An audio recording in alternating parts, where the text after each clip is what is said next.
my Lab 5 project, I modeled the world's largest rope swing using GlowScript.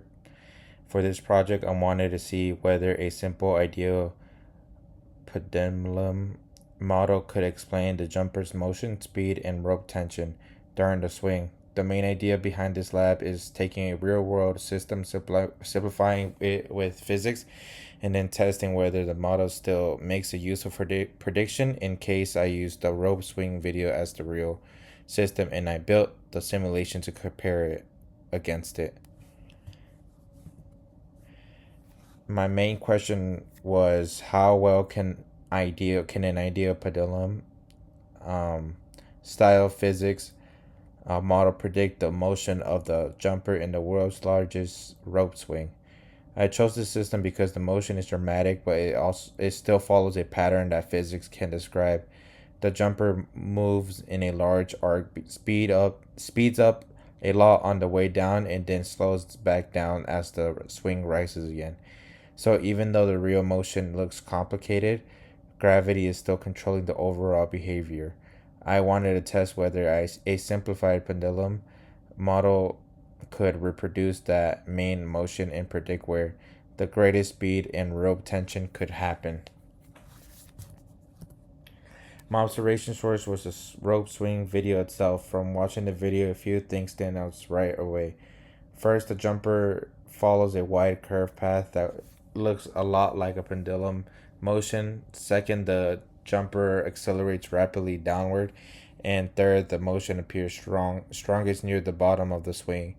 That makes sense physically because as the jumper falls, gravitational potential energy is being converted into kinetic energy. So based on observation alone, I expected the speed to be highest near the bottom, and I also expected the rope force to be the greatest there.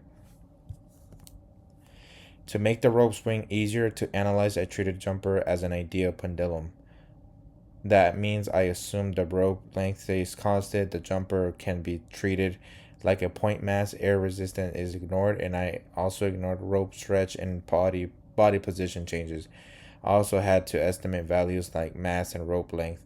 The main equation in my model are the pendulum equation for angular acceleration. Alpha equals negative g over L times sine theta, and the rope tension equation T equals mv squared over L plus mg cosine theta.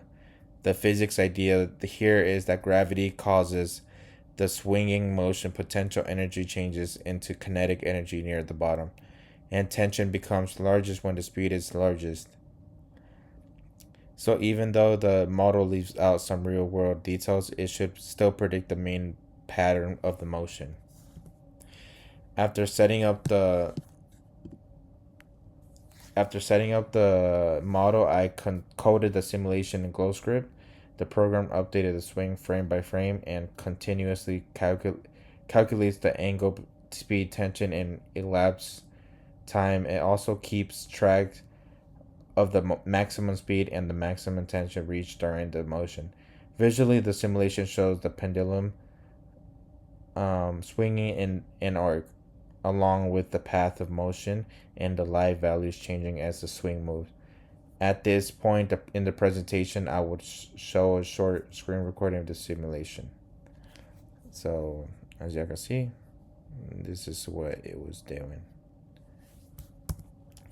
These were the main results from my simulation. The maximum speed was about 22.14 meters per second, and the maximum tension was about 1568 newtons. The speed versus the time graph shows that the jumper's speed increases as the swing moves downward and reaches its highest value near the lowest point of the arc. The tension versus time graph shows that the same overall pattern, which tension is also peaking near the bottom. This is what I expected from the physics. Near the bottom, the jumper is moving fast, so the rope has to provide a centripetal force needed to keep the jumper moving in a curved path. Because of that, both speed and rope tension reach their maximum values there. When I compare the simulation to the real rope swing video, I think the model does a good job of matching the overall swinging motion pattern. The simulation captures the pendulum like arc and it correctly predicts that speed and tension should peak near the bottom. So, as a first approximation, the model is useful. At the same time, the real system is more complicated than the simulation. In real life, the rope may stretch, air resistance may reduce the motion, and the jumper's body posture can also change the dynamics. Those effects are not included in my ideal model. What if question, what if the rope stretch or damping were added in case the motion would become less ideal and the simulation would probably match the real swing even more closely. To end, my project showed that a simple ideal pendulum model gives a useful first approximation of the world's largest rope swing. Even though the real motion is dramatic and more complicated than the model, the simulation is still captures the main physics clearly enough to make useful predictions. The most important result is that both the simulation and physical reasoning show that the maximum speed and the maximum rope tension occurs near the bottom of the swing. So overall, this project shows that physics model can simplify a complex real world system while still giving meaningful prediction about how it behaves. Thank you.